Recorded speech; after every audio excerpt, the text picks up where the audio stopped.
ইমাম মাহাদি আসার কি সময় হয়েছে কিনা, আর সালাতের সময় আল্লাহর কাছে ইমাম মাহাদির আগমন দাবি করি, এটা কি ভুল হবে কিনা, বা আমি কি ইমাম মাহাদির সৈনিক হতে চাই এরকম যদি ইচ্ছা করি, এগুলো ভুল হবে কিনা, জানতে জমিনে চাচ্ছিলাম। থেকে আকাশের স্বপ্ন দেখেন না।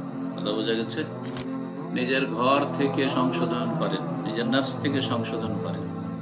নিজের খবর নেই, নিজের মসজিদের খবর নেই। মুসলিমদের মসজিদ অনাবাদ হয়ে আছে, শিরকে, কুফরিতে, বেদাতে জাতি ডুবে আছে। মুসলিমরা 95 থেকে 98 জন বেনামাজি। কথা বোঝা গেছে? মানব রচিত বিধানে বিশ্বাসী, কবর মাজার আর সুফিজমে বিশ্বাসী শতকরা 99 জন সুফিজমে বিশ্বাসী। আর স্বপ্ন দেখছেন যে ইমাম মেহেদী আসবে, আর আসার পরে আমরা বাড়িতে নাকে তেল দিয়ে ঘুমাবো, আর আমাদেরকে জাগিয়ে সবকে রাষ্ট্রীয় ক্ষমতাতে পৌঁছে দেবো। এইসব এইসব অলস্তের কথা। কথা বোঝা গেছে? সুতরাং ওইসব ইমাম মেহেদীর স্বপ্ন দেখেন না। আপনি ইমাম মেহেদী যে কাজটি করবেন, এই কাজটা কতটা এগিয়ে দিতে পারছেন তার জন্য কাজ করতে হবে।